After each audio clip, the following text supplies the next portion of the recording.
Politics, economics, business, religious liberty, the Constitution, public policy, foreign policy, military policy, tensions in the Middle East, abortion, homosexuality, pornography, sexual ethics, media, technology, history, and America's godly heritage. We talk about anything that affects your faith, your family, or your freedom. So don't go anywhere, because Point of View starts right now.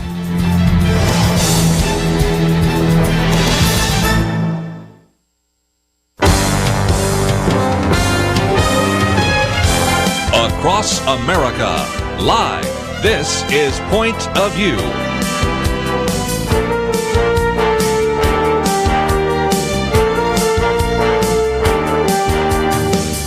And now, Kerby Anderson. Thank you for joining us. It is the Millennial Round Table. We have in studio with us today. We even have it on the menu, Dr. Nick Pitts. You get a degree tomorrow, don't you? Right? So that'll be the first one, Allie, Beth, Stuckey. And as you might imagine, we have a few things to talk about. First of all, of course, James Comey, the firing, and who might replace him, and all of the background story on that. There is quite a bit that we'll be covering here. A little bit later, we'll talk about the trip that President Trump will be taking to the homes of the three monotheistic religions in the world. We'll be talking about that, as well as a little bit about these comedy programs that aren't really very funny anymore. So those are just a few issues we'll put on the table. Probably pull a few out of the daily briefing of Denison Forum, written by Nick Pitts. And Dr. Nick Pitts, you graduate tomorrow and get your actual official doctorate. I know, it's going to be a little crazy. So like my dad and my stepmom are on the way out here right now. And so they are on a flight. And so this is the first time they've been out here since they dropped me off for school in seminary. So back in 2009. And so it is a monumental day. There's going to be there hasn't been this many Tennesseans come to Texas since the Battle of the Alamo. So it'll be a good thing. So they're coming from Fort Campbell and Clarksville and all that area there. See, I know all that area. There, Fort Campbell, home of the Screaming Eagles. Yeah, I know all this. We're coming from Clarksville. Yeah, Allie, Beth, you've not been there. It's kind of northwest of Nashville, up there on the Kentucky border is where you're from, right? Mm-hmm. I got it right? Yeah. I got it right. Okay. You going to show them some good Tex-Mex? Of course. I've got the food schedule planned to a T. We've got to be able to. That's the only thing that matters when people visit Texas. What are you going to eat? What's the Jim Gaffigan joke? Like when people go on vacation, it's all about the food. So we always talk about, what are we going to eat? Oh, we can eat something there. Oh, we'll just grab something to eat here. And so I can't wait, because the food tour. I am an equal opportunity food consumer. So I cannot wait to consume a significant amount of it. Isn't that going to be fun? Well, we have a lot to cover. And Allie Beth, again, we also to get into some of the things that you've been able to accomplish. And this is really one of the times we've been able to get everybody in the same room at the same time, because both of you were on the Blaze yesterday, right? Isn't that right? Yes, we were on Glenn Beck's Think Tank that comes on every day in the afternoon.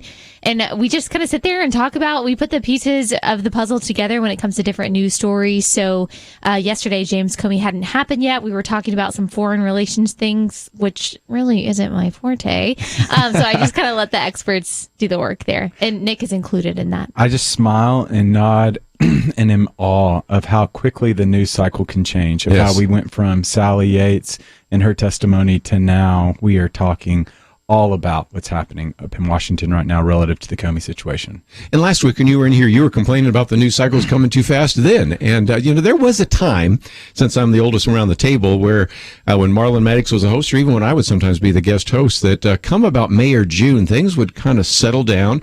Supreme Court after June would disband and wouldn't come back into session until October. Congress would take a long session. And oftentimes on this program, we would maybe do some book interviews and some other kinds of things. But it's just coming fast and furious, isn't it? Yeah, so Judy Woodruff of PBS had a great little profile over the weekend in New York Times, and she described it, I think, really well. We've gone from a news cycle to a news cyclone, and it really is. I mean, there's just so much happening right now, and I think the important thing for us to be able to kind of think through is not everything is deserving of our full attention. And so what is it that really we need to be talking about and really need to be thinking through and concerned about? And what are those things that are just being hyped up for the sake of clicks and your attention? Well, and again, that's one of the reasons to read the daily briefing and read some of the articles we've posted here, the Conservative Millennial. Let's get into James Comey, though. And first of all, we now know a little bit more, and that is that there was a memorandum issued by the Deputy Attorney General, Rod Rosenstein, 30-year career professional, and actually just recently confirmed 94-6. So again, somebody that Republicans and Democrats believed to actually be in that position to actually fill that slot of the Deputy Attorney General, who you mentioned just a minute ago, was let go in January. And so you have the memo, then the memo goes on to Jeff Sessions, and then he passes it on to Donald Trump, and Donald Trump looks at it for a little bit and says, I guess it's time for James Comey to go. What else have we learned about this particular decision that's been made?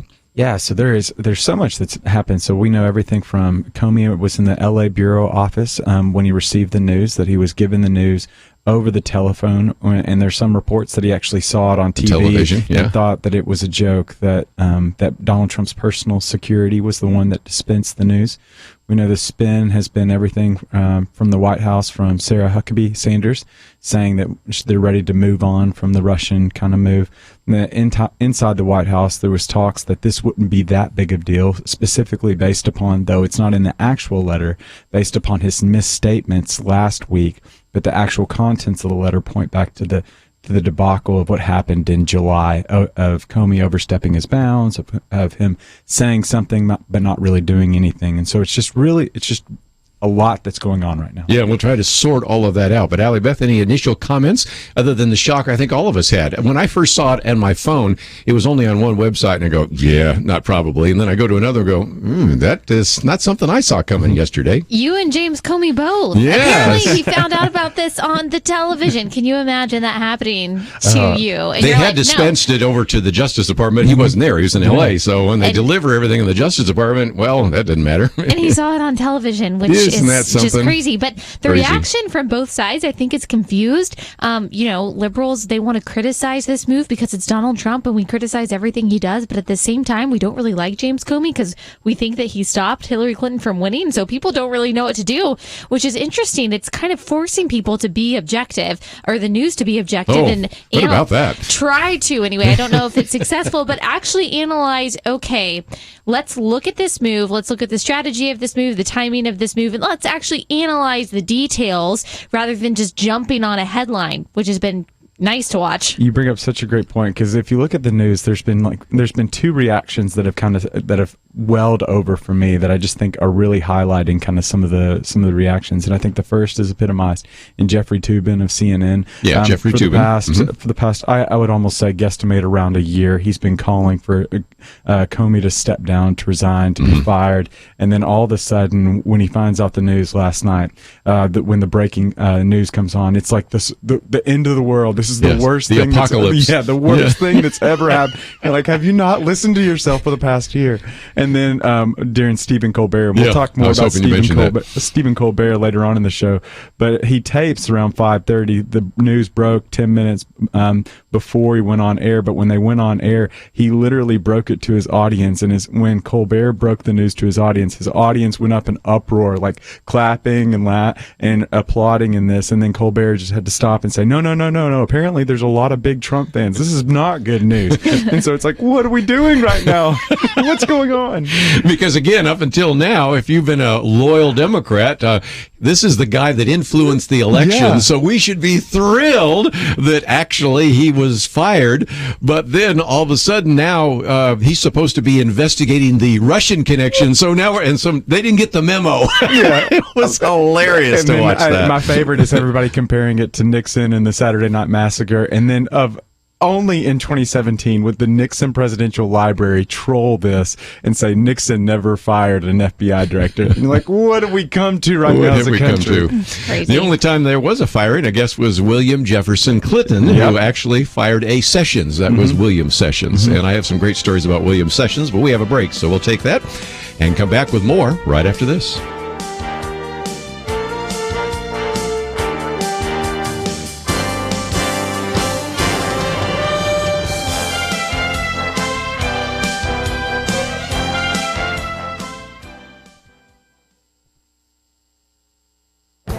This is Viewpoints with Kerby Anderson. President Trump has been working to block the regulatory tidal wave that has been crashing on the shores of small businesses over the last decade. The last year President Obama was in office, his administration issued 3,800 final rules. This was the most in the last 11 years. To put all of this in perspective, consider that federal agencies issue 18 rules and regulations for every law approved by Congress. President Trump has used two strategies to reduce the regulatory burden. He issued an executive order requiring federal agencies to adopt a 2-for-1 regulatory budget. Bureaucrats must remove 2 regulations for every new regulation. This puts the emphasis on deregulation rather than rulemaking. His other strategy was to use the Congressional Review Act. This law, passed in 1996, allows Congress to reject rules with a majority vote within 60 legislative days of publication. Since many of those rules have not been published, this allows Congress to look back into the Obama administration and even the Bush administration. By mid-April, President Trump had already signed his 13th bill repealing regulations using this tool. An article in the Daily Signal explains 13 ways Trump has rolled back government regulations in his first 100 days. Some of the rollbacks provide some relief for the coal mining industry. Others address federal rules affecting college and state education programs. Another removed an Obama administration rule that prevented states from withholding funds from Planned Parenthood. Congressional candidates and presidential candidates often campaign about deregulation, but rarely fulfill those promises in any meaningful way. It appears that President Trump will have rolled back more regulations than any other president in modern history. I'm Kerby Anderson, and that's my point of view. For more information about issues covered on Viewpoints, visit pointofview.net. Pointofview.net.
You're listening to Point of View, your listener-supported source for truth. Again, talking about in our Millennial Round Table, a discussion about the firing of the FBI Director James Comey.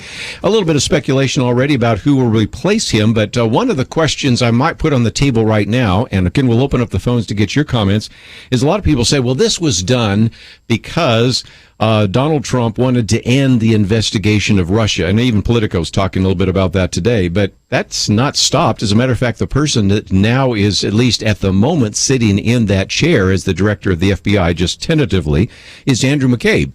And you might remember him because it was his wife, Jill McCabe, that actually ran for the Senate in Virginia, received benefits from the governor and a number of other things. But anyway, he's a Democrat. They are both Democrats. And the procedure, the investigation in the FBI will continue. The investigation in the House and Senate will continue. So if that was what Donald Trump was trying to do, it really didn't work. But a lot of people, and I want to go around the table, want to say, well, why now? The optics weren't very good because it looks like you just finally had it with this man and cut him off. But if we go back to the memorandum written by Rod Rosenstein, if you read it, and it goes into some detail, matter of fact, the memo is entitled Restoring Public Confidence in the Federal Bureau of Investigation. A lot of it quotes from what happened in July and then again in October, and we are already kind of familiar with that. Talks about the investigation of Hillary Clinton and the deleted 30,000 emails and the various chains that were classified. But a lot of people say, well, if that was the case, why didn't they let him go then? Well, a lot of it is the memo wasn't written until Rosenstein was in position, and he's just now gotten in position. Remember, I say he was voted in 94-6. So in some respects, if you just follow the chain of events, A lot of it happened because of the memo, and the memo wouldn't have happened until Rosenstein was in position and until Jeff Sessions was in position. But nevertheless, that's the one we're hearing right now. This was bad timing, right? Yeah, everything that we continue to hear is bad timing, and it's so interesting because the Trump White House continued to insist, based upon reports, that they didn't think that it was going to generate this much news, which is just it's just shocking, yes, to say the least right now.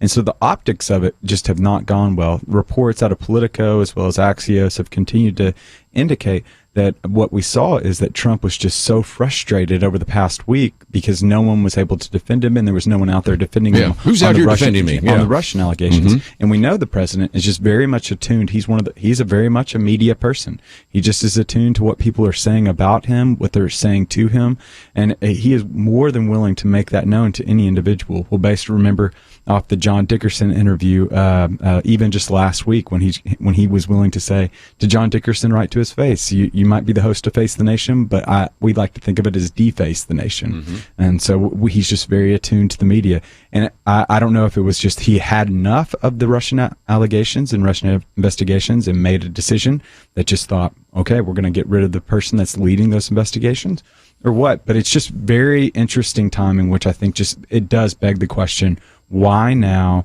and what else is there to know? And who is going to lead the investigation into getting to the bottom of this? Yeah, well, again, I think it was John McCain said there's other shoes to drop, so we'll see what that is. But, Allie Beth, you really look a lot at media and optics and things like that. This doesn't look very well, does it?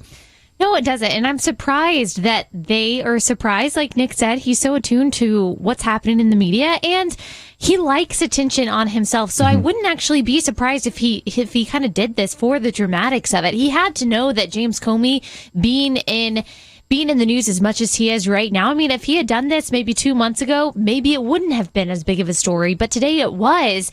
And so it surprises me that he was taken aback by that at all. Yeah, and the only question I have is whether or not he was taken aback or didn't care.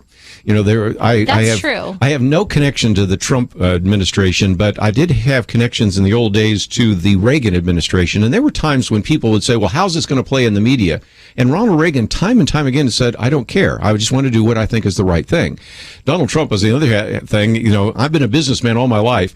Never a good time to fire people, so you just fire them when you're going to fire them. And so maybe there was just a little, I just really don't care. You know, this is not serving the nation well. I have in my hand here a 3-page memo that gives me lots of justification for doing it.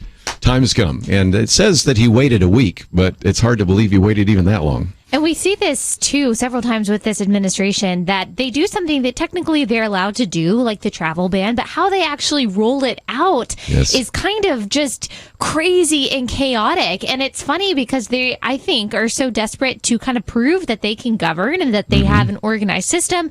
But when they roll something out this big, it's always like, but why didn't you do this or say this, or what about this? And not that he needs to constantly answer to the media.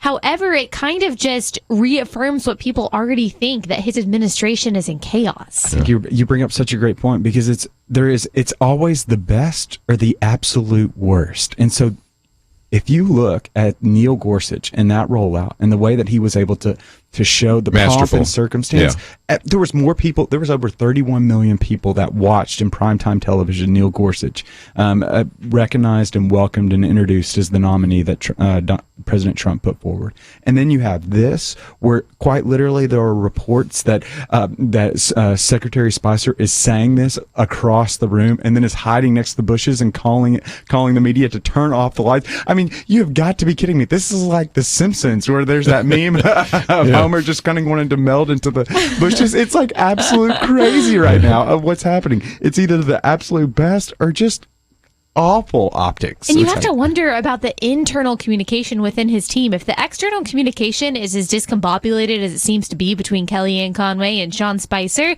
it must be an internal lack of communication as well. I wonder if sometimes the president does something and Sean Spicer is like, well, dang, I didn't see that coming either. What am I supposed to say? And then even thinking about it today, so even today that at the White House right now, he met with the Russian foreign dignitary right now. Tillerson introduced him. And I don't know if you all saw the press conference that Tillerson and the Russian dignitary had. And when I believe it was Andrea Mitchell asked the question, what is your response to the Comey firing? And quite literally, the Russian dignitary just looks around and says, "You're kidding. You're kidding." And like, oh my goodness, this is unbelievable. What's happening right now? You cannot make this Ambassador up right doesn't now. even know.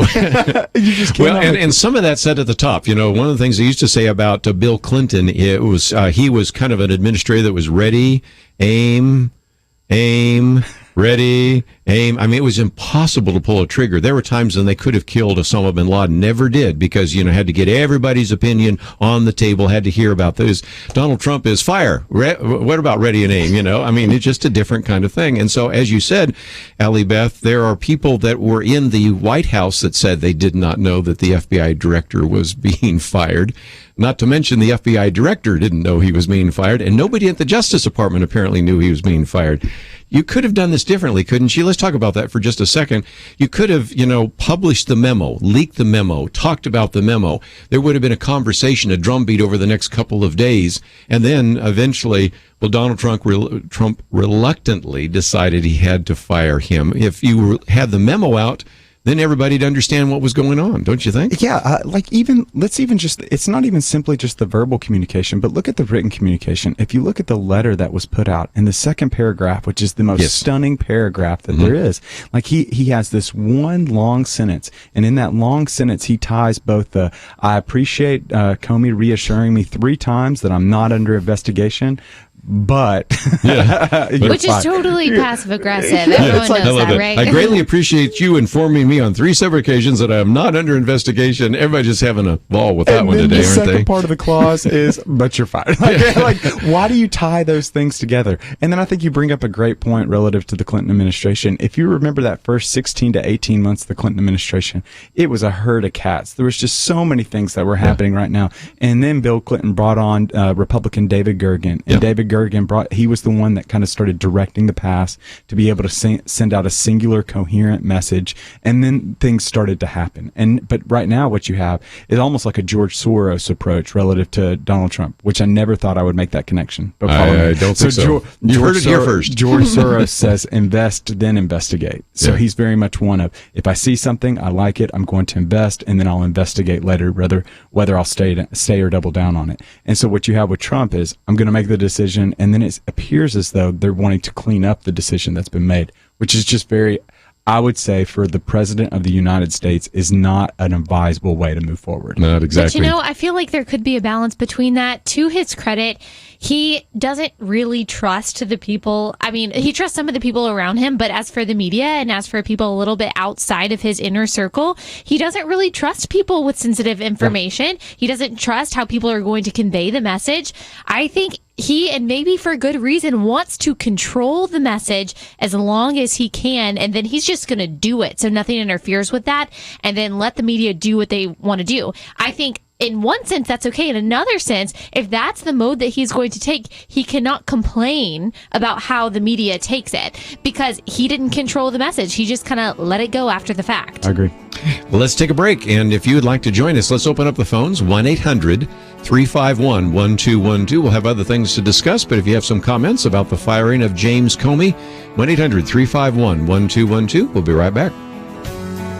Point of View Radio has been changing lives for a generation. Listeners have been inspired to apply themselves in all kinds of ways, to stand up as lawyers defending the Constitution and freedom, to start Christian schools, training up a new generation, to launch ministries on college campuses, even to run for and serve in Congress. So again, what are you doing to make a positive change?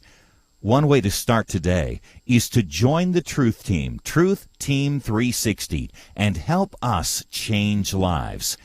Our nation needs a Truth Team very badly. Support Point of View Radio today at pointofview.net. Set up your monthly gift by clicking the Truth Team 360 picture and then carefully follow the directions. Pointofview.net.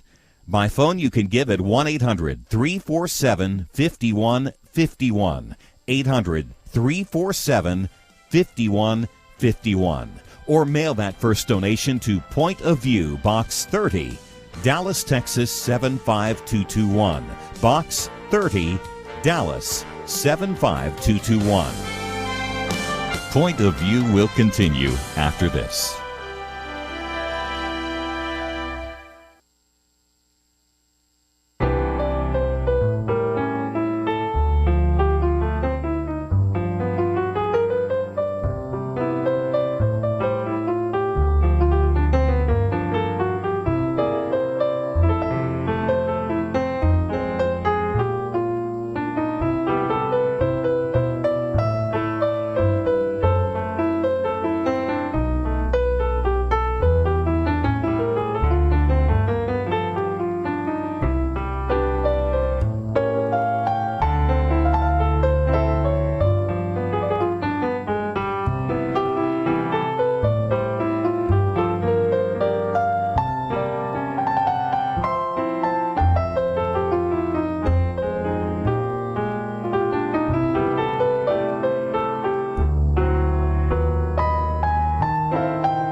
You are listening to Point of View. The opinions expressed on Point of View do not necessarily reflect the views of the management or staff of this station. And now, here again, is Kerby Anderson. If you'd like to join our conversation, 1-800-351-1212. Millennial Round Table. Dr. Nick Pitts and Allie Beth Stuckey in studio with us today. And just before we take some phone calls, let me just say that you might just sit here and say, I really don't care who the FBI director is. As long as they got somebody that's qualified in there, I'm just going to go on about my business. But there is a lesson that I think all of us can learn, and it's an important one, and that is the lesson. It's going to sound really brutal for a minute, but I'll explain it. These people aren't as smart as you think they are. I see lots of times people say, well, I'll just let the bureaucrats, I'll just let the politicians make these decisions for me because it's just too complex. Let's look at just what has unfolded in the last couple of days, and it shows you that these people just really aren't as good as you sometimes think they are. Sally Yates gave testimony this week.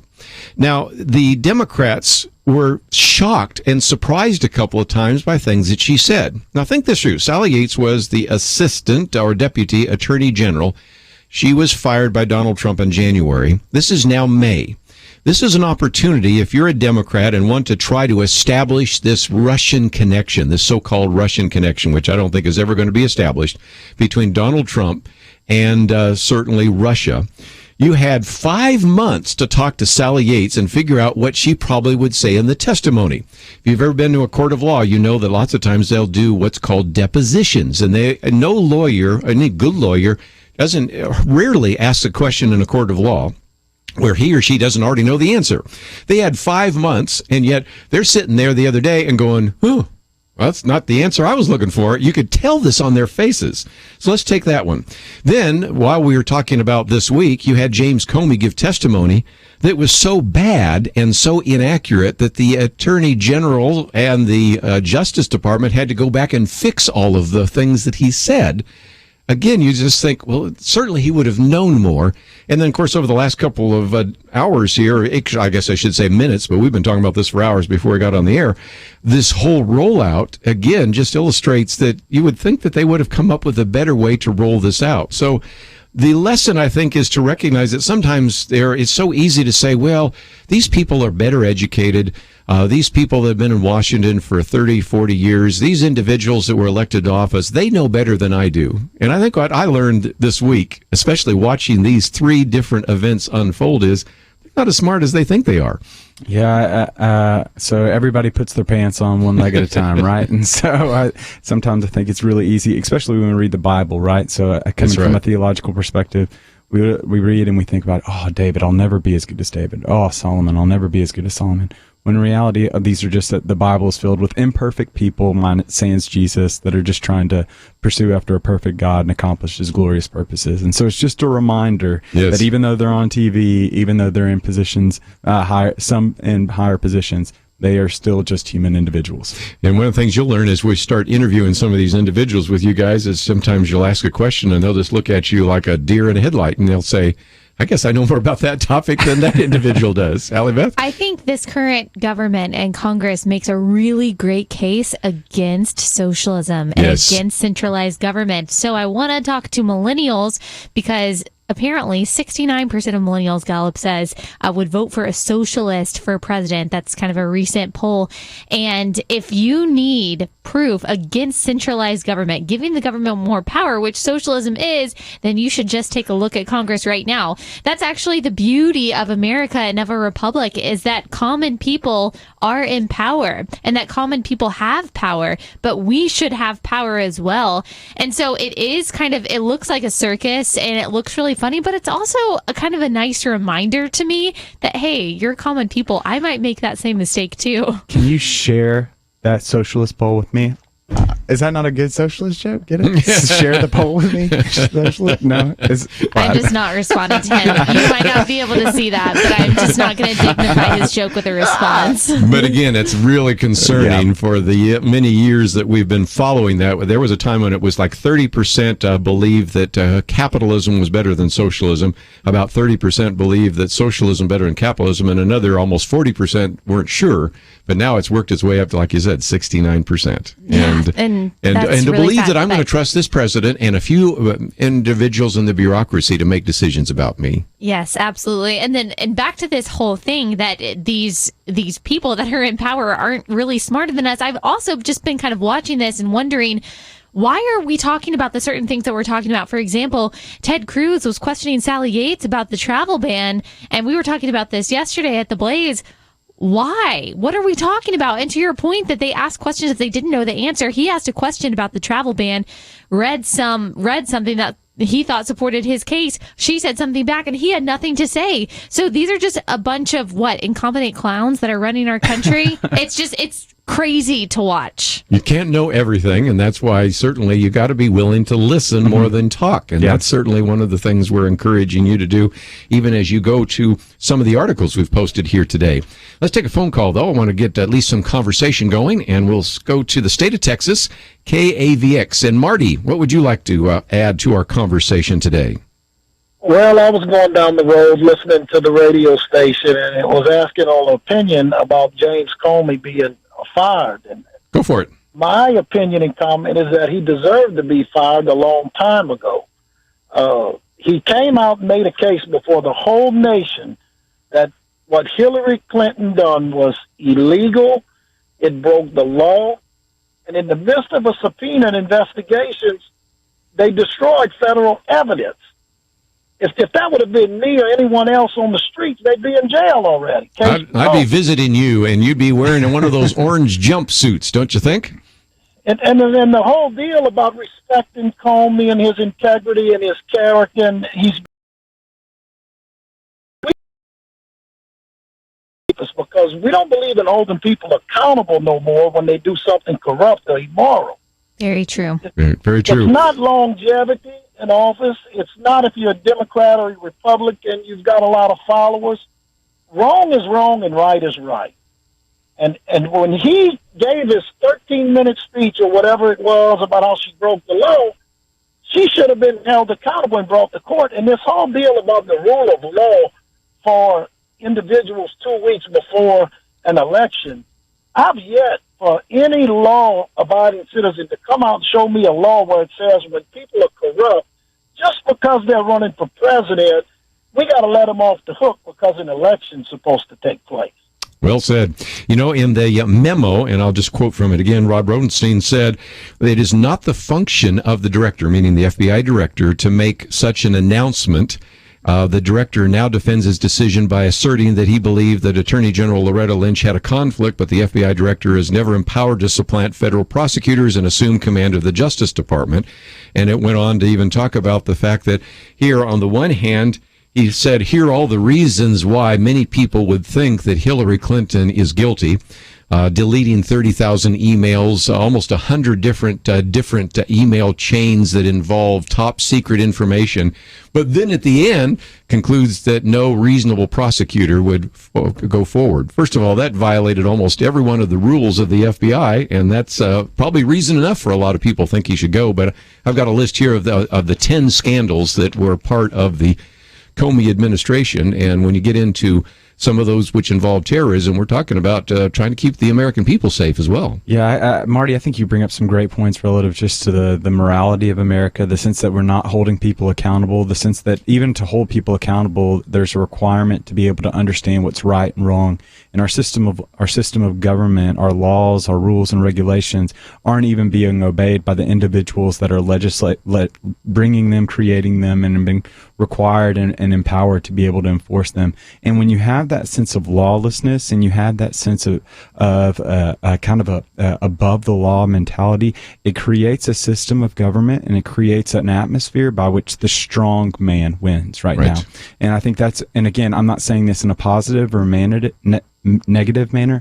I'm just saying what Donald Trump did is he appealed to the strong. I'm going to be the strong man. And again, in the midst of that sense of lawlessness, he's going to be the law and order individual, right, candidate? And so I think that's a part of the reason why you saw Trump defy the odds and win the election, is because he was the one that was going to be this he's going to be the strong man in this very nebulous society to be able to establish right and wrong and do right.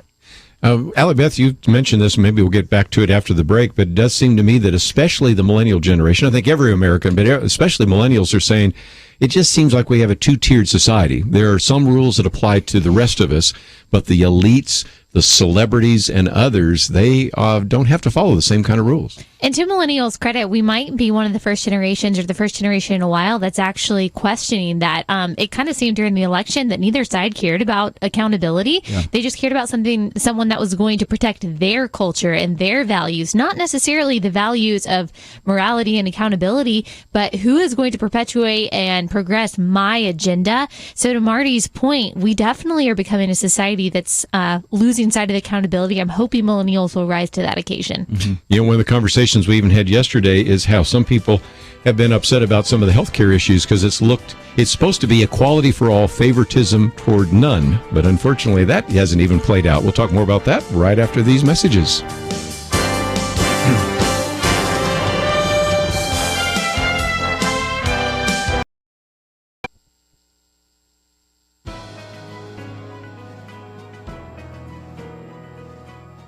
Welcome to the First Liberty Briefing. I'm Jeremy Dice. After years of litigation on the topic, it appears that some lawmakers still don't get it. In 2014, the Supreme Court of the United States, in its Hobby Lobby decision, declared that family-owned businesses should be free to reflect the religious conscience of their owners. For the state to compel individuals to act contrary to their religious beliefs is a substantial burden on their religious freedom. Nonetheless, recent news out of Carson City, Nevada reveals that some lawmakers in the battle-born state have initiated legislation that would delete the state's laws protecting the religious conscience of some employers. The pending legislation would force small business owners to provide abortifacients in their corporate health policies by deleting current legislative protections intended to protect religious conscience of small business owners. Americans of goodwill can disagree with one another on matters of contraception, but we should all be in agreement that it is not the government's job to compel the beliefs of its citizens.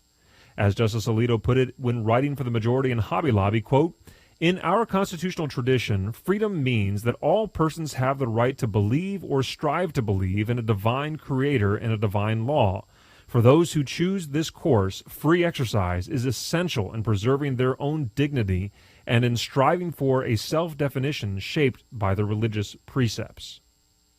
To learn how First Liberty is protecting religious liberty for all Americans, visit firstliberty.org.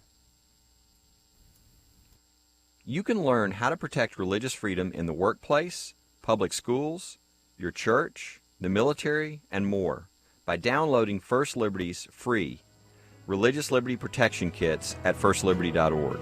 That's firstliberty.org. If you want hope for religious freedom, go to firstliberty.org.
Now, back to Point of View, your listener-supported source for truth. Going to move on in just a few minutes to some other topics, but at the moment, still taking some time to address some of these issues of James Comey. So let's take another phone call. We'll head out to South Carolina, WAGP, and Phil. You're on with Dr. Nick Pitts and Allie, Beth Stuckey. Hi, I just find the whole thing a little too suspicious and coincidental that in the midst of an ongoing investigation into the administration's awareness of the Russian hacking, that the director of that investigation is being fired, and the man whose administration is being investigated will be hiring that person's replacement. The timing of it just seems really suspicious to me, and I don't know if I'm the only one that thinks that, or if Oh, no, that's what a lot of the Democrats have said. Now, again, if you just had joined us, I might just mention who's heading up the FBI right now. Andrew McCabe. He's a Democrat. Matter of fact, his wife ran for the Senate in Virginia as a Democrat. And then he will probably be replaced someday by another FBI director, but that's going to be a long time because, first of all, they will announce that.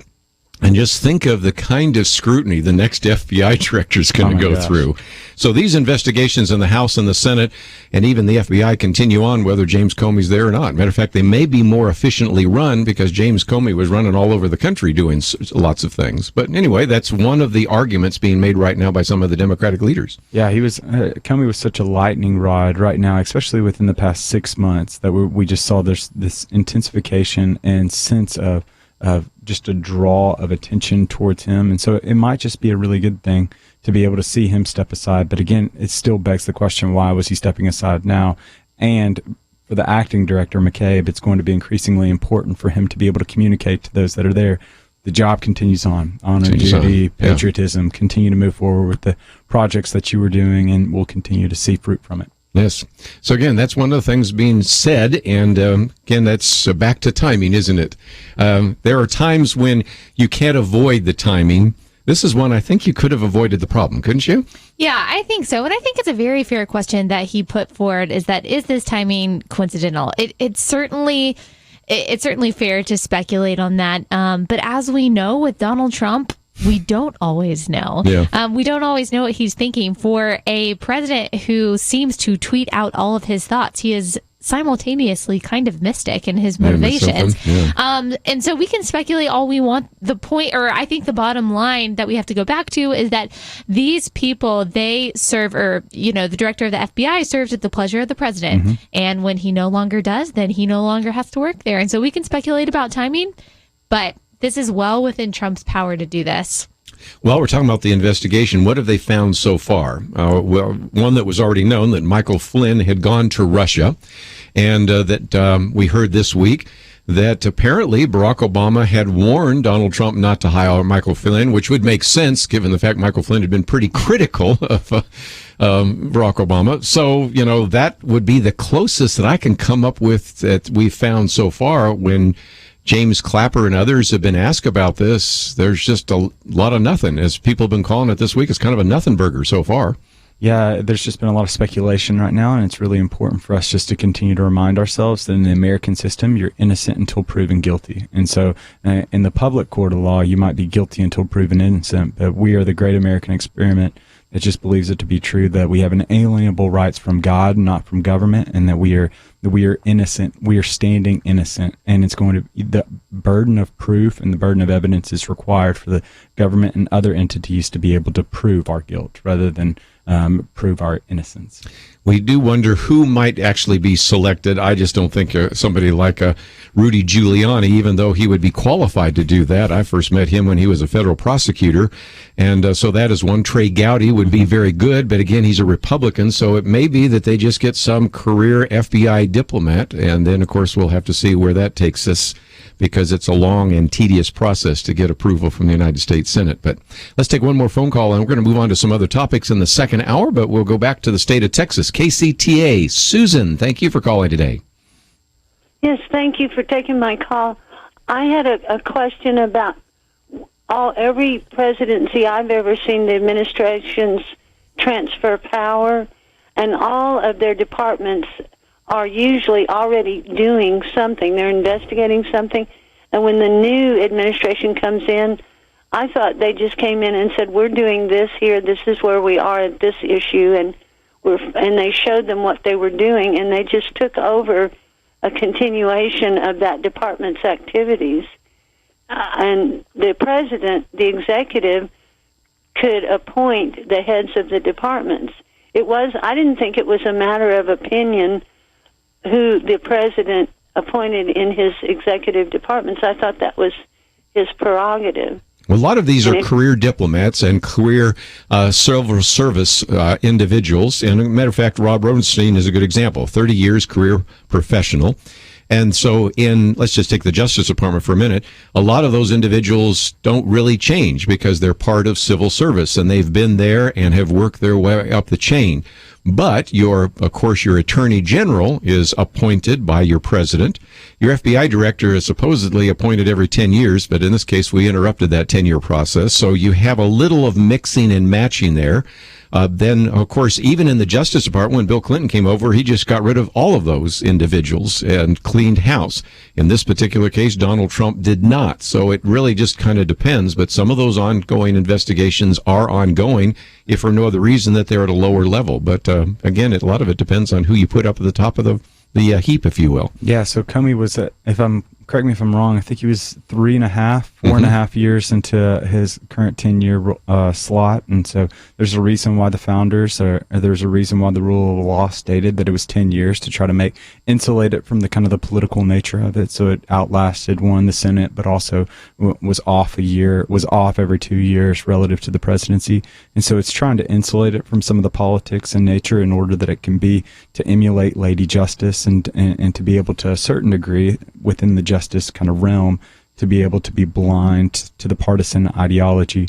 But again, what we saw is that Comey might have been some politics at play, but there is a clear record over the past, 11 months of just some mistakes and some missteps and some oversteps that Comey made that was well within means of being fired. And so I don't think anyone's denying that. Everyone from John Pederitz at Commentary Magazine to Brett Stevens at then the Wall Street Journal, but now the New York Times. It was clear that there was calls for his resignation or calls for him being fired. But now the timing of it, though, it just seems very peculiar. Yeah. And again, the reason they picked 10 was because it would transcend administrations theoretically. We've tried to do this with others. Federal Reserve chairman, a little bit shorter now, 4-year terms and things like that. The sad reality is everything's gotten so political that the original ideas of trying to transcend politics or even giving those who are appointed to the federal bench a lifetime appointment just isn't working very well anymore because everything's become partisan. We're just in a constant campaign now. I mean, we expect Apple to issue political statements. We expect ESPN, our sports, to be political in nature. My goodness, there is no semblance of just realizing that there's a reason why these campaigns happen every so often, but now we're living in the midst of a campaign. Yes. My commentary yesterday on ESPN, and I quoted from you from last week when you were noticing all these people losing their jobs. So we'll talk about that in just a minute. But we'll come back and get into a couple of other issues. One of the things that's concerned all of us back to this continuous campaign is comedy isn't really funny anymore. And a good piece that we've posted here by our good friend Dennis Prager, From Carson to Colbert. Oh, fascinating. Is he insinuating I'm not funny anymore, Allie?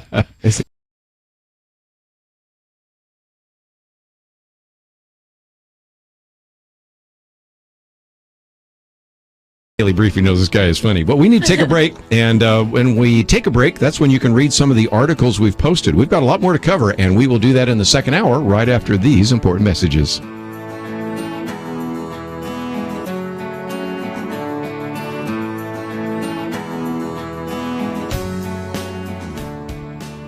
When I heard Point of View explain about secular humanism, it drove us to really begin a school. More than 30 years ago, Rodney Hare heard about a pressing need for the children of his community, and he took action, starting Liberty Christian School, that today provides excellence in academics and spiritual life to nearly 1,300 students and their families. Rodney knows without Point of View, that legacy would not exist. Without those of us that are able to really help substantially in giving sacrificially, Point of View will never be as strong as it could be. We cannot let anything happen to Point of View Radio. Giving sacrificially means something different to each of us, but each of us can do something. Discover what you can do at pointofview.net/team or call 1-800-347-5151. Please don't put it off. Take that step now and join the Truth Team. 800-347-5151 and pointofview.net/team. Point of View will continue after this.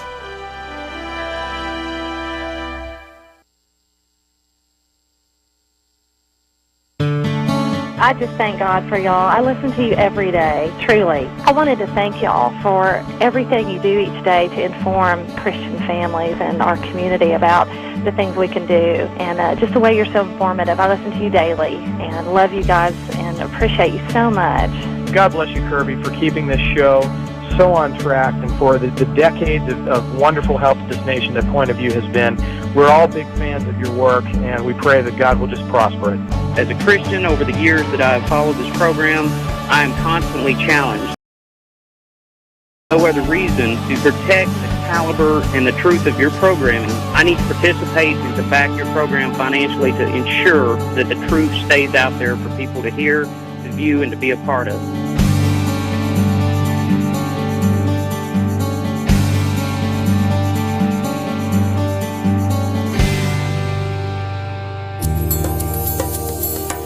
This is Point of View Radio.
Hi, this is Kerby Anderson. You know, each day we take on the tough issues and provide a biblical perspective to them. The topics we cover are wide-ranging: apologetics, theology, prophecy, creation and evolution, intelligent design, marriage, family, child-rearing, the millennial generation, trends in society, politics, economics, business, religious liberty, the Constitution, public policy, foreign policy, military policy, tensions in the Middle East, abortion, homosexuality, pornography, sexual ethics, media, technology, history, and America's godly heritage.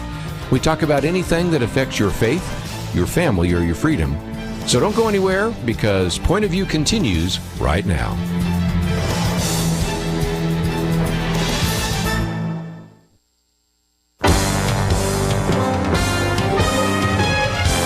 Across America, live. This is Point of View.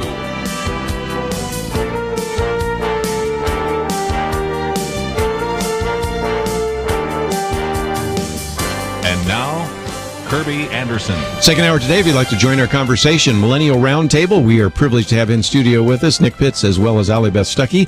Allie Beth will be leaving a little bit later, and so I wanted to get to one of the issues that I certainly wanted to get her comments about. I first read about what has happened to a very liberal, or she calls herself progressive feminist, who simply wanted to raise some questions. And they were reasonable questions. Her name is Rebecca Tuvel. She wrote a peer-reviewed article in defense of transracialism. Now, the point that they were making is, as you might remember, this white woman, Rachel, who identified herself as transracial. Well, then, of course, this other individual, this academic, began to say, well, what about some of these other issues in terms of transgender and transracial and all of the rest? And I first read about it. We did post this article by George Yancey, who's been on the program with us many times before. And it's just entitled, Stop Shutting Down Academic Debate. And this is a good example of where progressives really want to eat their own, because if you stray just one maybe foot off of the feminist reservation, off of the politically correct reservation, you just have a firestorm come down upon you, don't you? Even implications and questions that are raised or criticized as being bigoted or wrong or, you know, morally culpable for the devastation of America. All she did was say that, okay, this transgender argument, that gender is fluid and on a spectrum, seems to be also transcendent, I guess no pun intended, or carried over into this transracial argument as well. But progressives say, well, transracial, that's ridiculous. That could never happen. Transgender, however, is very glorified as something that we should all be accepting. All she said was, you know what? If you're going to accept transgenderism, you might want to look at transracialism too. I don't even think she condemned either one of them. But people didn't like that dichotomy just because it raises the awareness that, okay, someone can't be white and identify as black. And if that's not true, then it might go to show that someone can't be a woman and identify as a man. And that is what was enough. That's what they don't want to go to. They see it going in that direction, and they are scared of that when they've made so much progress. Well, again, to use a biblical phrase, that's when they rent their robes and say, what further need have we of witnesses? Let's take them out and crucify her. Exactly. I mean, this is exactly what you have happening. He tells us the story also about Regnerus, who was at the University of Texas, who also began to raise questions as, are there maybe some negative effects of same-sex couples? Or my commentary coming out next week when Brett Stevens wrote his first column for the New York Times, in which he says, I don't deny climate change. And then everybody called him a climate change denier. Basically, Nick, if you just stray off the reservation just a few millimeters, much less a foot, you can really be vilified by the progressive politically correct police, right? I know, it's really interesting. So as I was reading the article, I noticed the first person to fire the first shots was a professor at the University of Tennessee. Full disclosure, I was born in St. Mary's Hospital in Knoxville, Tennessee. I am through and through Tennessean in Texas. We know that. And so the first professor was Nora Bernstein, if I'm pronouncing it correctly. And what's interesting is, if we remember context, the University of Tennessee was one of the first colleges to recognize a professor's ability to be able to identify an individual based upon whatever pronoun that they like. And so they introduced kind of that pronoun inclusivity. That was probably a little over a year ago. And so again, it goes back to what we've already talked to.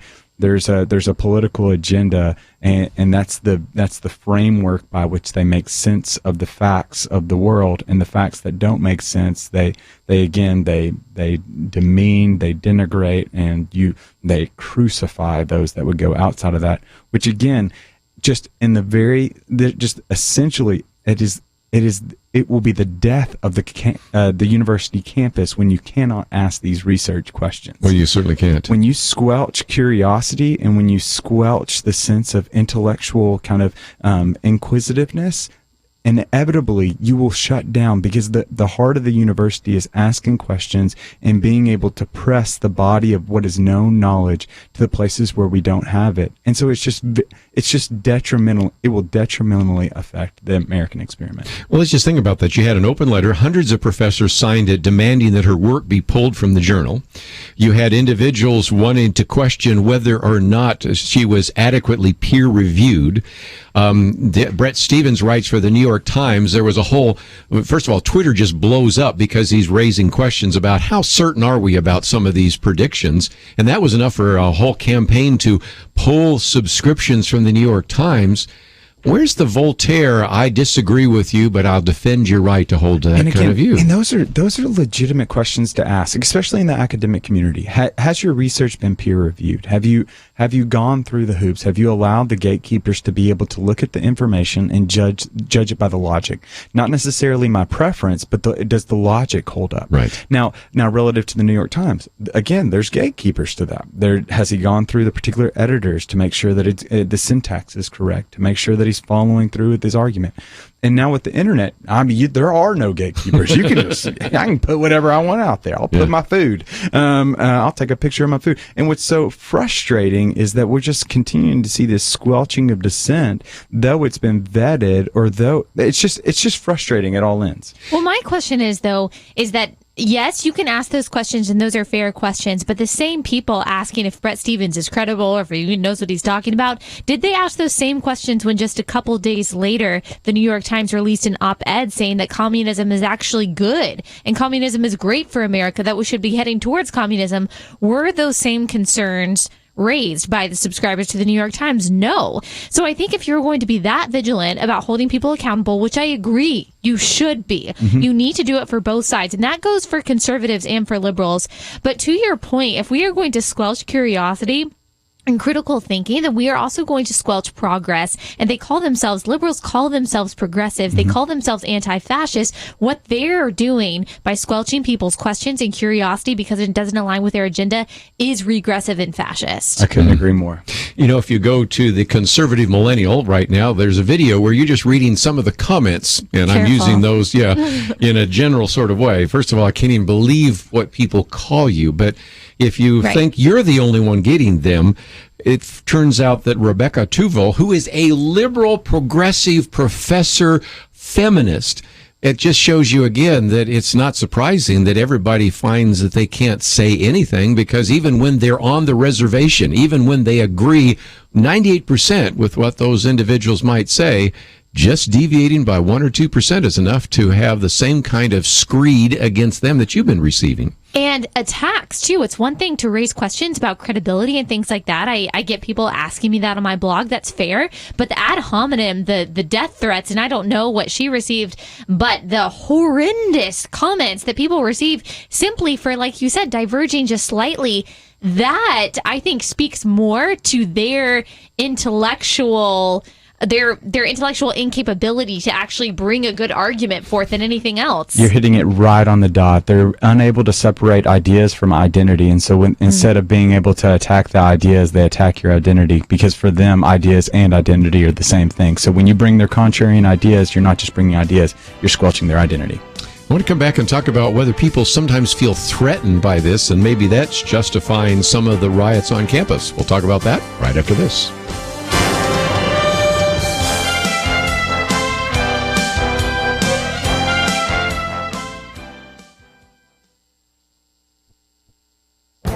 This is Viewpoints with Kerby Anderson. President Trump has been working to block the regulatory tidal wave that has been crashing on the shores of small businesses over the last decade. The last year President Obama was in office, his administration issued 3,800 final rules. This was the most in the last 11 years. To put all of this in perspective, consider that federal agencies issue 18 rules and regulations for every law approved by Congress. President Trump has used two strategies to reduce the regulatory burden. He issued an executive order requiring federal agencies to adopt a 2-for-1 regulatory budget. Bureaucrats must remove 2 regulations for every new regulation. This puts the emphasis on deregulation rather than rulemaking. His other strategy was to use the Congressional Review Act. This law, passed in 1996, allows Congress to reject rules with a majority vote within 60 legislative days of publication. Since many of those rules have not been published, this allows Congress to look back into the Obama administration and even the Bush administration.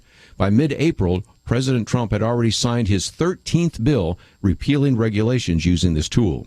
An article in the Daily Signal explains 13 ways Trump has rolled back government regulations in his first 100 days. Some of the rollbacks provide some relief for the coal mining industry. Others address federal rules affecting college and state education programs. Another removed an Obama administration rule that prevented states from withholding funds from Planned Parenthood. Congressional candidates and presidential candidates often campaign about deregulation, but rarely fulfill those promises in any meaningful way. It appears that President Trump will have rolled back more regulations than any other president in modern history. I'm Kerby Anderson, and that's my point of view. For more information about issues covered on Viewpoints, visit pointofview.net. Pointofview.net.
You're listening to Point of View, your listener-supported source for truth. Back once again, if you'd like to join our conversation, 1-800-351-1212. One of the articles there about shutting down academic debate. It's written by George Yancey, by the way, he's been on the program with us a couple of times before. African-American, teaches, full professor at University of North Texas. And it's interesting to hear him say this because he said, I faced a little bit of racism as an African American, but I've never faced as much bias against me as a Christian.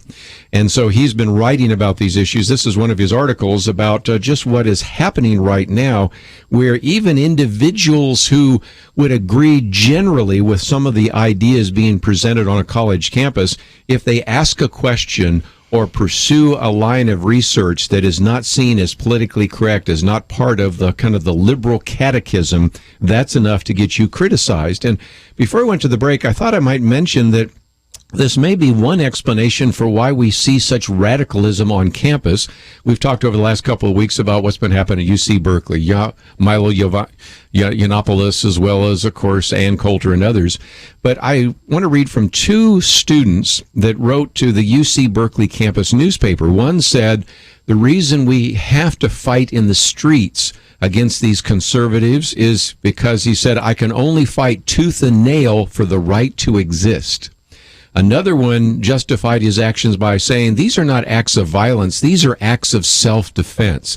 Isn't it possible, Allie, Beth, you certainly correspond with some of the people that write to you in your blog, that they feel that if I allow you to say these things, my even survival might be at stake, that you might be threatening me as a person even by just saying some of these words. If you can't see me right now, I am rolling my eyes. Yes. I'm trying to pick them up off the ground. Roll my eyes harder than I am right now. I actually had a conversation with someone on my social media who believes that, hate speech shouldn't be protected by the First Amendment because it's bigotry, because it really does offend people, because people feel ostracized, marginalized, whatever it is. And I just reminded her that, hey, while those things can be bad, let's look at the spectrum of hate that exists in the world. I mean, we're talking about sex slavery, we're talking about violence, we're talking about people getting their limbs chopped off just because they have an opinion. And what you're doing is basically escalating your subjective view of what hate is to the uttermost, and you're saying that being offended is the absolute worst thing that could happen to you. So just gain some perspective on the privilege that you have. And these are the same people who decry white privilege, and I'm saying by protesting white privilege, you are showing your own white privilege, or just privilege in general. And it's just sad to me that we can no longer engage on the battlefield of ideas and let innovation take root and grow, that instead of going to the table and saying my idea is better than yours and here's why, we're flipping tables. Like, that does something. And it makes me sad for college students because, like I've said multiple times, safe spaces do not exist in real life except for in your mom's basement. And if that's where you want to go, then by all means go there, but don't drag the rest of the generation down with you. And my mom doesn't have a basement. So where are you even going to go next? I don't know. This is not a safe space. You tell me I'm not fun anymore either. This is hurtful space. It's good for you. Yeah, it's really good for me. Yeah, right. Yeah. But I think she brings up a great point. And so even if we look at it from a holistic society, kind of this, the recreational sociologist would say that there used to be a day that there were intermediating institutions, and individuals would participate in those institutions to be able to find their value, their purpose, their meaning, their worth, their identity.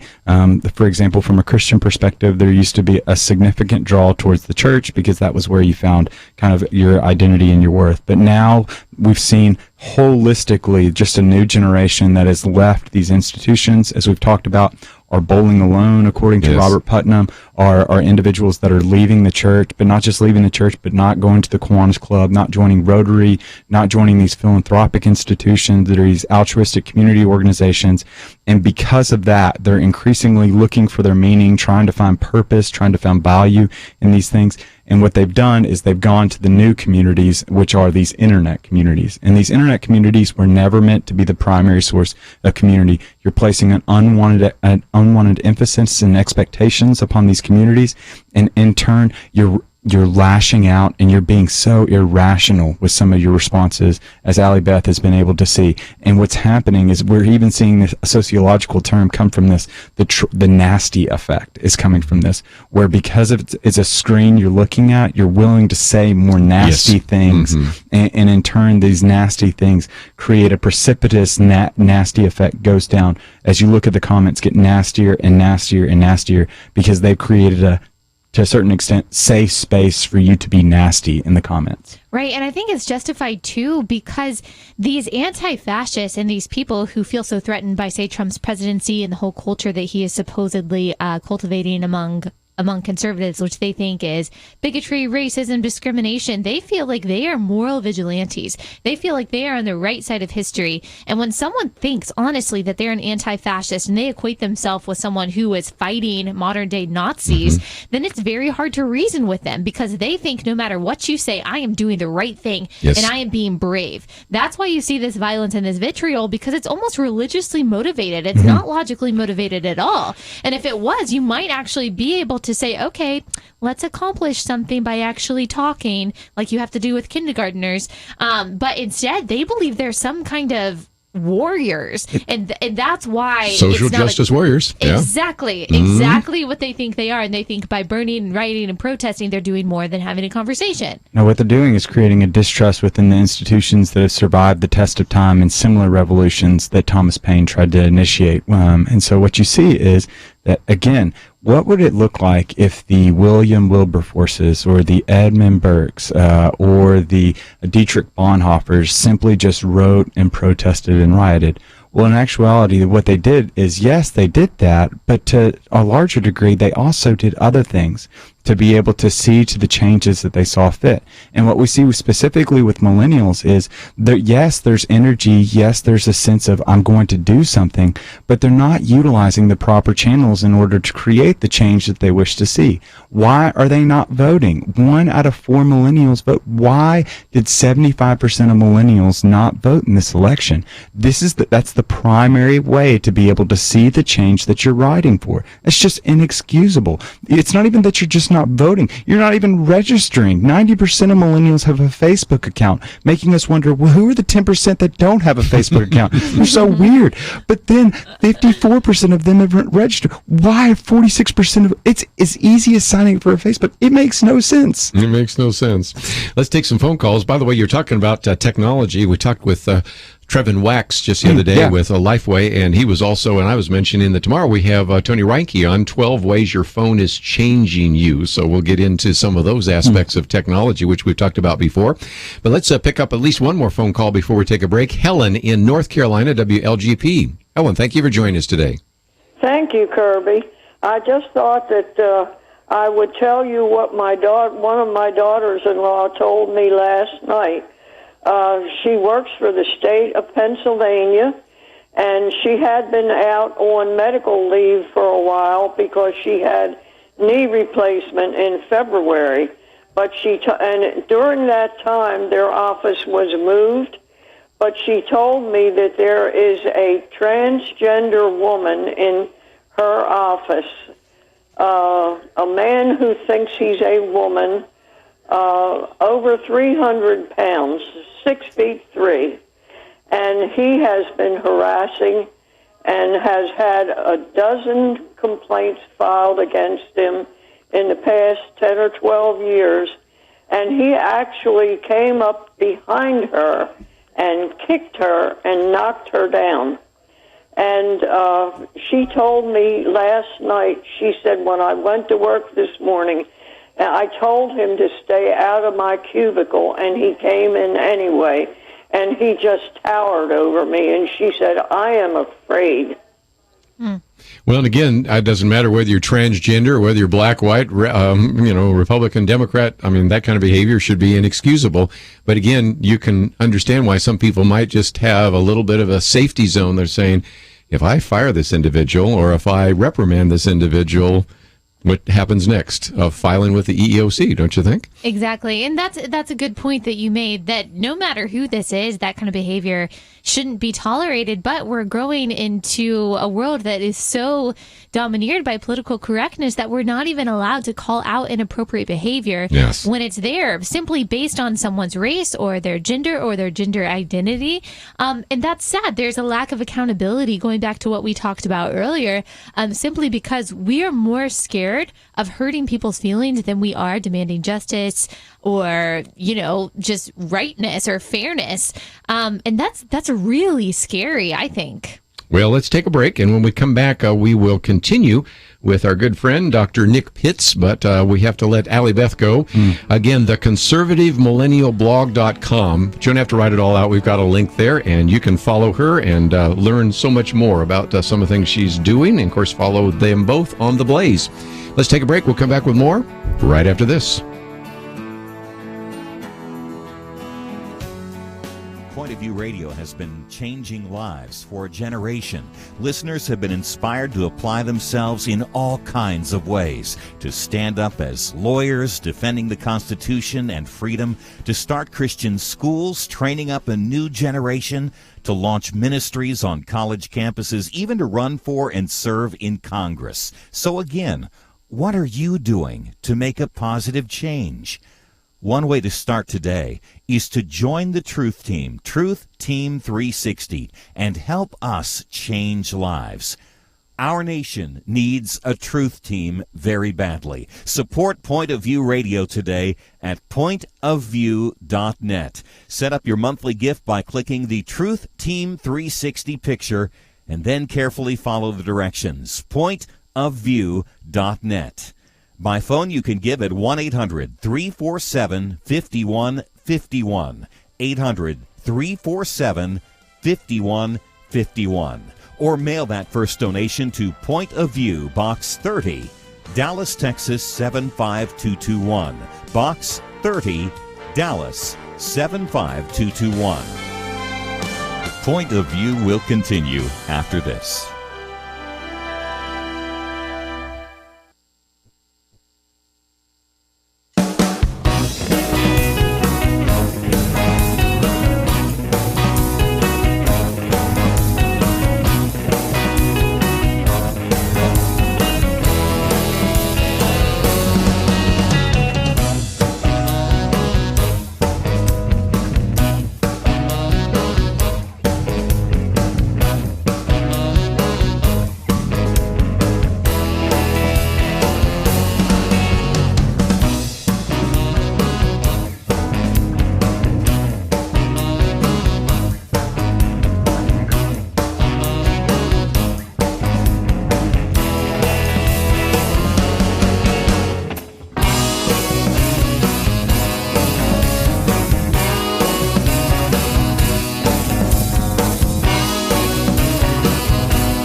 You are listening to Point of View. The opinions expressed on Point of View do not necessarily reflect the views of the management or staff of this station. And now, here again, is Kerby Anderson. Welcome back to Point of View, and in a shocking twist, I have taken over the host seat. This is the millennial coup that has finally happened, Kerby. It finally happened. This the selfie-taking, Uber-riding, student debt accumulating millennial has finally taken over. How do you feel about this? I think it's pretty fun, and we switched around. For those of you that are watching on our line right now, you can see that Nick is actually sitting in the host chair, and in the future, we'd like him to do that from time to time, so we thought we'd just turn it around, especially since Allie Beth abandoned us, so we'll see what we can do over this last half hour, and we'll be talking about comedy, I guess. We're going to talk about comedy, and hopefully I'm going to throw out some lame jokes as well. So, Kerby, I'd be very interested. One of the articles that we posted on the website was titled Carson to Colbert, and so tell me about this. Well, one of the things I thought was kind of interesting is those of us who are a little bit older might remember Johnny Carson, and you can go and talk about many of the other individuals, and really going from Johnny Carson almost, I could say, to David Letterman, it illustrates how there was sort of this idea that maybe occasionally you'd make a political statement, or maybe occasionally you'd make fun of an political individual because there were certainly things to talk about. But this has changed dramatically, and even to use the Jimmy Kimmel illustration to maybe contrast that with David Letterman, when he had a heart attack, later on when he came back, he brought in his doctors and talked about how the medical profession is so well equipped to address these issues and how he thanked them. Jimmy Kimmel comes on that night, talks about his son having open heart surgery, but instead of spending some time talking about Cedars-Sinai or Children's Hospital, he instead makes a very strong case for single payer. And then more recently came on again, and instead of telling jokes about this, spent time really kind of defending himself. And I thought, boy, that's certainly a change. And of course, Dennis Prager talks about from Carson to Stephen Colbert.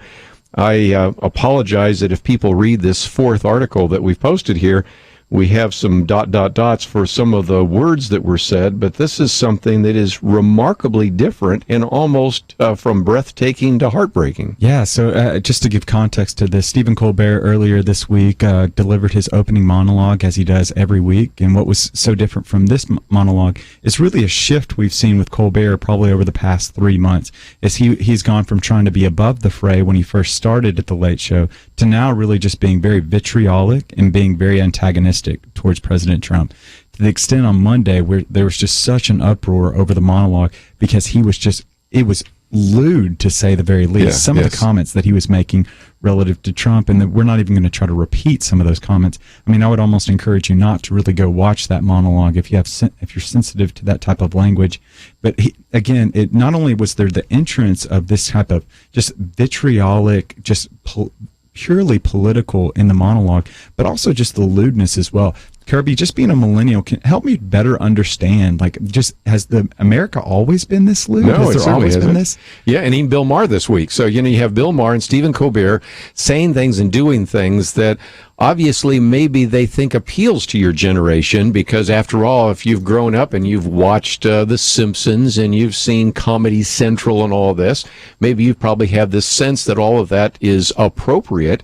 And they've tried to sort of get a niche which is saying we're going to be so political as to draw people there. And it may have worked for Jon Stewart. I'm not sure it's working for Stephen Colbert and for even Jimmy Kimmel as well as Bill Maher, but they are getting pretty good ratings. And so, if anything, even the outcry right now is just reinforcing that. But that's not the way late night comedy used to be, just even so many years ago. Yeah, I think that's what's so interesting, because when I think about it just from my limited vantage point, all I've known is lewdness. I remember when growing up, someone had told me that, hey, you should watch Beavis and Butthead on MTV. So I went home and I told my mom and dad, it's like, can we watch Beavis and Butthead? I was only allowed to watch 1 hour of television every night, and we had to all be in the family room. And they were like, sure, we'll turn it over there. And we turned it on, and within 2 seconds, they had said a curse word. And my dad very quickly said, we are not the type of family that will watch this type of program. But then as I think about it over the past years, that now growing up into adulthood, we live in a 50 Shades of Grey culture where we're just so highly sexualized culture. And then you just see some of the comments that are offered. But it's not just the comments that are offered on TV, but then we even think about some of our political leadership as well, and the lewdness that's just on display as well as been revealed. It's just so interesting. You know, this piece that we posted by Dennis Prager, the fourth paragraph says, I never knew Johnny Carson's politics. I would not have been surprised if he was a liberal or a conservative, a Democrat or Republican. In the 30 years as host of The Tonight Show, he never so much as hinted as to how he identified politically. He poked fun at whoever was in power.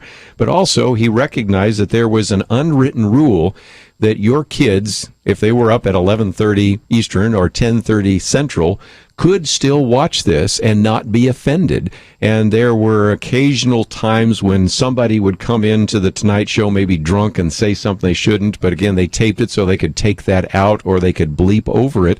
And so this was the assumption that we would always have just a really kind of positive Midwestern, Johnny Carson was from the Midwest, kind of presentation, and we're not going to get political. And so whether it's Bob Hope or whether it's Johnny Carson or whether it was a handful of other individuals, there was always this sense that we're going to be somewhat moral, occasionally maybe a little edgy or funny, but there was never an attempt to try to be as political as almost all of these programs are right now. And I was thinking about this because I think you brought up a great point, and as I read the article, I tried to think about that moment or those commentators or those political pundits that we saw, or entertainers rather, that we started to see that shift, that they started to show their political cards. And I started thinking, I guess you could go back to a certain degree with even Jay Leno to a certain degree, but not really, because he, again, played that aw shucks. Yeah. I'm going to really like classic cars. I'm going to try to stay above the fray and be kind and kind of poke fun. But I can't think about an individual where there was really that shift. Yeah. And that's another thing to point out as well, is that there was always the idea that I would be glad to welcome the president on the program, whether I voted for him or not. And this latest article that just came out, When Comedy's No Joke, it was interesting that Matt Lauer was on the other day with Ellen DeGeneres, and he said, would you have Donald Trump on? And she said, no, because I'm not going to change his mind. He's against everything I stand for. Well, this writer goes on and talks about all the things that Donald Trump stands for that she probably would agree with: destroying ISIS, standing for peace efforts in the Middle East, and on and on and on. And then he said it's kind of ironic because really Donald Trump has been rather moderate about LGBT issues, number one. And number two, wouldn't change his mind. He says Donald Trump changes his mind faster than Texas changes its weather. But she has already made it clear that I would invite other presidents on my program, but I will not ever invite Donald Trump on my program. That comment that you highlighted was just, I think it's just so poignant. One, right, that Ellen DeGeneres, the only reason why, according to that logic, that she's bringing individuals on her program is so that she can change their mind. Yeah. When did we become so consumed with ourselves and so oblivious to our audience? Because I thought at the end of the day, entertainers were supposed to entertain their audience. Yes. And it wasn't about changing the minds of their guests in order to be able to conform to the agenda of the particular host. That's so illuminating. And think about this for just a minute. Just forget the moral issues and the Christian issues and all that. Of course, we'll get back to that in just a minute. Just think about it from a programming point of view. I don't care if you're Ellen DeGeneres or Oprah Winfrey or whoever you might be. If indeed this president has been elected by millions of individuals, now granted he didn't win the popular vote, but he won a lot of the vote, and then to say, I'm going to not have him on, and then sort of trash him, by implication, trashing millions of people that could be potential viewers, that doesn't strike me as real wise. Yeah, I would think that you're wanting to appeal to as many people as possible, not only within the 321 million individuals here in the United States, but the 7 billion people around the world. And so you want to tap into those larger audiences. And I would imagine Donald Trump has a large following to the extent that now he was elected president of the United States. So you would want to change your game plan to a certain degree to be able to tap into that audience. But it's just so fascinating that the agenda of the host is the thing that's moving and motivating it. Yeah. So with that being said, if we're operating out of Ellen's kind of mentality, I'd just like to go ahead and say it is my agenda to be able to tell you, the listeners, that Tennessee barbecue is by far the greatest barbecue. You can't cut me off right now. Don't silent. This is not a safe space anymore.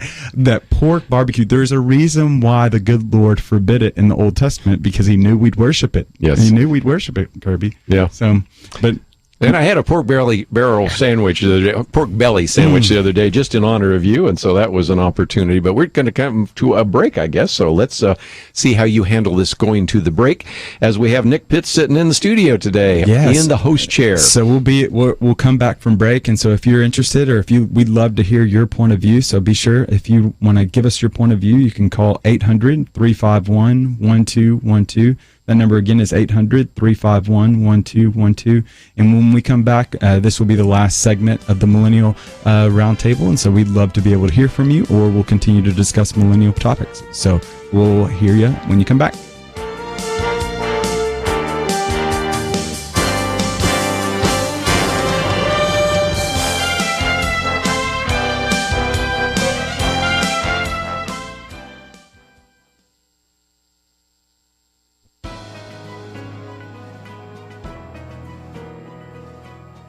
Welcome to the First Liberty Briefing. I'm Jeremy Dice.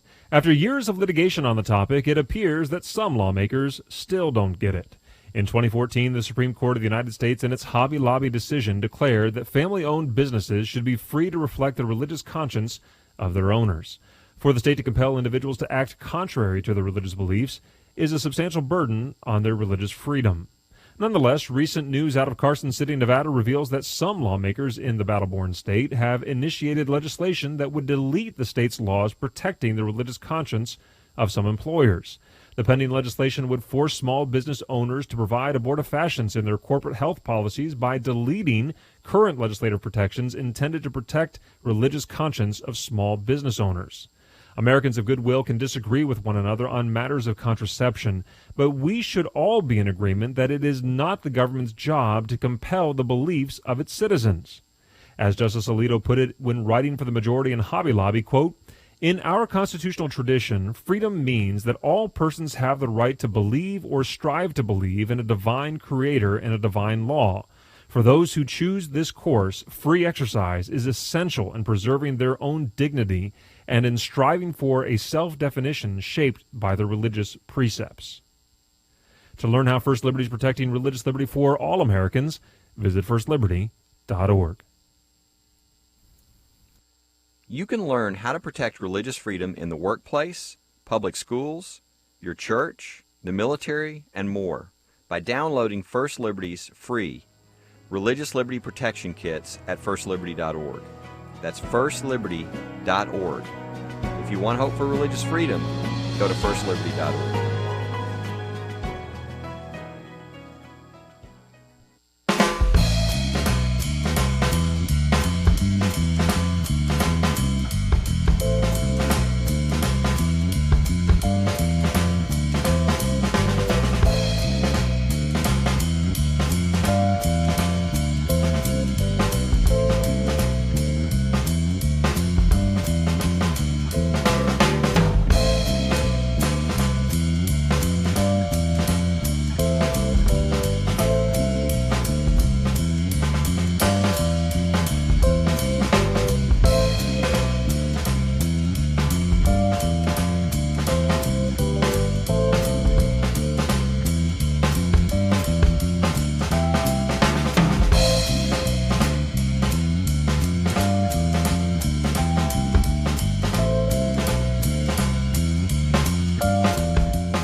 Now, back to Point of View, your listener-supported source for truth. This is Point of View, and in our last 9 minutes on the air, I am Nick Pitts, and we just got through talking about Ellen DeGeneres and her kind of philosophy relative to hosting people on her show and trying to change their mind and not really paying attention. So speaking of Ellen, I don't know if you saw this article, Kerby, in the Daily Briefing. I did, because it's on your Daily Briefing. There it is. I got it right in front of me. That Daily Briefing, that's something there. Yeah, that guy, he's a good writer. Yeah, I wouldn't go that far, but one thing you can't say is he's not brief to say to say the very least. Takes 9 pages every time I print it out. Yeah, so over yesterday, I guess you could say, Carter Wilkinson broke the record. Yes. Broke the record relative to retweets. So the record used to be held by Ellen DeGeneres. So I don't know if you remember a couple of years ago during the Oscars, she took that selfie with all those stars, Bradley Cooper, Liam Neeson, et cetera, were in the star, and it set the record relative to the number of retweets. And so now Carter Wilkinson, a couple of months ago, decided that he wanted to try to break that record. And what he was trying to do is break the record, and then he challenged Wendy's to be able to, would they give him free nuggets if he broke the retweet record. And so what happened is, lo and behold, he broke the retweet record, yes. Kerby. And he got his nuggets. He's got a year of nuggets, right? He's got a year of nuggets. I don't know what I'd do with that many nuggets. I don't know what I'd do. I do know. I take that back. I do know. I'd have to go buy new pants. There'd be no way I'd be able to fit into my pants. And it's just so interesting. What we see is just the collectiveness of individuals that are coming together to be able to support one person, whether it's trying to get their nuggets or et cetera. So it's so interesting about what we see individuals that are uniting around today. You know, and one of the things I really appreciate about what you do, Nick, is that you will give us a story like that, but then give us some Christian implications. And one of those is, you know, Jesus said, the world will know God sent Jesus and loved us by our unity. Just think about the power of all those individuals that saw this and retweeted that. Just imagine if people were to retweet biblical principles, biblical passages, verses, scripture, various videos and things of that nature. Just think if the body of Christ were unified, what an impact we would have. And with this new technology, that may be the best way to reach your generation, the millennial generation. I couldn't agree more that there's just a number of individuals that are utilizing social media. So like I said, 90% of millennials have a Facebook account. There are 153 million individuals that have Snapchat accounts, over 600 million individuals that have Instagram accounts. And so social media is something that's very prevalent. But what we saw with Carter's retweet is just the ability to be able to unify individuals. And so as we think about this from the biblical perspective and we look into our world, and if what Jesus said is true, that we are to be a light into the world and salt to the earth, what are those places that we can begin to unify together in order to be able to enact that change? And so I started thinking about, for instance, one issue I thought is bullying right now. Yes. I think we can all gather together, Christians specifically, but even non-Christians can come together and say, we don't believe bullying to be right. We don't believe that to be something that should be promulgated all throughout, that we really need to champion this anti-bullying movement, whether the person's transgender or not. And Kerby, just from your vantage point of just having the ability to be able to look through the years, can you think about some of those other unifying, rallying instances? I thought about the what's the men gathering that used to happen relative to men's movement, and Promise Keepers and all that. Yeah. And so can you give us some guidance as Sure. to? You know, I was just thinking about that because you talk about bullying. First of all, that's supposed to be what the First Lady is going to be working on today. USA Today, talk about Melania Trump. They're waiting for what she wants to do there. We can talk about the issue of sexual trafficking. It certainly fits into that. You mentioned, of course, just the gathering together of the men. I think Promise Keepers would have been even more effective if we had access to the technology we have right now, because that would be important. And I sit on a board right now where it used to be where we went into the public schools and talked about abstinence. We still do that, and drugs, we still do that. But the two newest programs are on bullying, and we have one now which is basically entitled Technology, Pornography, and Human Relations, because we recognize that it's also gotten into issues like sexting and a variety of other topics. So it seems to me that this technology is something that could be very utilizable. The biggest problem is that even though we all benefit from these technological advances that we carry around on our person and even in our pockets and purses, there's some really dark back alleys of the internet, and so that's why we need to be careful there as well. I think you bring up such great points relative to just the benefits of technology to be able to put forward a good message, a good idea.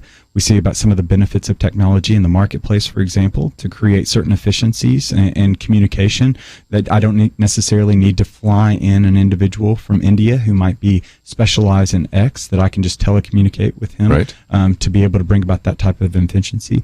But there's also the flip side, like you said, of the dark alley, and so the pornographic plague that's just just wrecking havoc right now on a millennial generation, and in turn that's creating an appetite that's fueling sex trafficking right now. It sure is. I ran across the statistics that I found so alarming that 46 million individuals are enslaved right now throughout the whole world. There's never been that many slaves in the entire history of the human experience. It's just so unfortunate and so troubling and tragic what technology is able to do in our time and age. And so while it can be a source of good, it can also be very much a detrimental source. You know, on Tuesday we had Dr. Trevin Wax on, and of course he's with Lifeway, and he had a chapter about that. And then I mentioned that we're going to have this program tomorrow on 12 ways your phone is changing you. And again, it's really exciting, as you and I well know, that there have been some secular writers that have talked about how this technology is affecting the way we think and interact. But now we have a lot of Christians, including people of your age group, of the millennials, really saying, wait a minute, this is a good technology. As Trevin Wax said the other day, we all benefit from the app on our phone that tells us how many steps we're taking, the app on our phone that tells us the weather. But where is the be still and know that I'm God? Where is the time for meditation? Where is the time for reflection? And where is the impact that it's having on our decreased attention span? So those are some things we'll certainly be talking about tomorrow, and that's also related to the millennial generation. It's so fascinating, some of the studies that are coming out. So I don't know if you know this, having your cell phone on the table, by a study out of Regent University said that it has the ability to be able to track you from being able to connect with the other person across from the table. Right. So even having your phone on the table at dinner can keep you from being able to connect. My friends and I have decided that whenever we all go out to dinner, we have to put our phones into the center of the table. And whoever grabs the first one, pick up the phone, you pick up the bill. And so, and that's just, pretty good. Because on average, the average millennial will look at their phone 150 times per day. Pretty amazing. You know, next Wednesday, you will actually not be with Allie Beth. She's busy again, but we have Aisha with us, and she works with Pure Hope. And so we will get into a little bit of the pornography and everything, and then you'll be out for a couple of weeks. And I think we have Allie Beth one of those weeks. So the next time the three of us get together, we'll be in the studio, but it'll just be a few days before we move the studio to a new studio that we're building. As they say, moving on up. Yeah. Moving on up. Pretty so fun. Moving into a new space here in the Dallas area, so everyone will have to tune in. So you want to send us out, Kerby? I think so. But are you enjoying sitting in that chair? Oh, my goodness. I feel the power right now. You feel the power. I don't know what's happening right now. So everybody's got to watch online. See Nick exactly. in the chair. So this will not be the only time. This will be the first of many. And so we just want to give him a chance to feel what it's like to sit there. And next time we'll take some phone calls and all the rest. But again, we're coming down to the end of the program. Let me just mention real quickly that we did post some articles on James Comey, as well as one we didn't get to, Visiting Home of the Three Monotheistic Religions. A very good piece by Cal Thomas that you might want to read. The one that we talked about, Progressives Attacking Feminism, and then this one From Carson to Colbert. And of course, don't forget that you can also go to the DenisonForum.org and find the Denison Forum. Jim Denison writes, and of course Nick Pitts writes as well. So there's some great resources for you there. And it all is available, and all the links are available on our website, pointofview.net. Let me also encourage you that if there's something that you could do to help us financially, we would greatly appreciate that. You can join the Truth Team, and so we would encourage you to do that as well. I want to thank Doug for standing in, as well as Alisa and Shamila for all their work behind the scenes. We'll be back here tomorrow. We'll have June Hunt, and we're going to spend some time talking about how the phone affects you. All that coming up, and we'll see you back here tomorrow right here on Point of View. When I heard Point of View explain about secular humanism, it drove us to really begin a school. More than 30 years ago, Rodney Hare heard about a pressing need for the children of his community, and he took action, starting Liberty Christian School, that today provides excellence in academics and spiritual life to nearly 1,300 students and their families. Rodney knows without Point of View, that legacy would not exist. Without those of us that are able to really help substantially in giving sacrificially, Point of View will never be as strong as it could be. We cannot let anything happen to Point of View Radio. Giving sacrificially means something different to each of us, but each of us can do something. Discover what you can do at pointofview.net/team or call 1-800-347-5151. Please don't put it off. Take that step now and join the Truth Team. 800 888-347-5151 and pointofview.net/team. Point of View is produced by Point of View Ministries.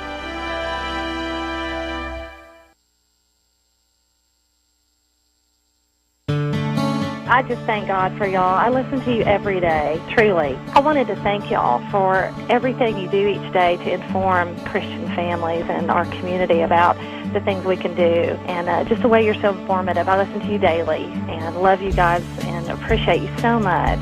God bless you, Kerby, for keeping this show so on track and for the decades of wonderful help to this nation that Point of View has been. We're all big fans of your work, and we pray that God will just prosper it. As a Christian, over the years that I've followed this program, I am constantly challenged to be on guard and to evaluate what's going on. And if for no other reason, to protect the caliber and the truth of your programming, I need to participate and to back your program financially to ensure that the truth stays out there for people to hear, to view, and to be a part of.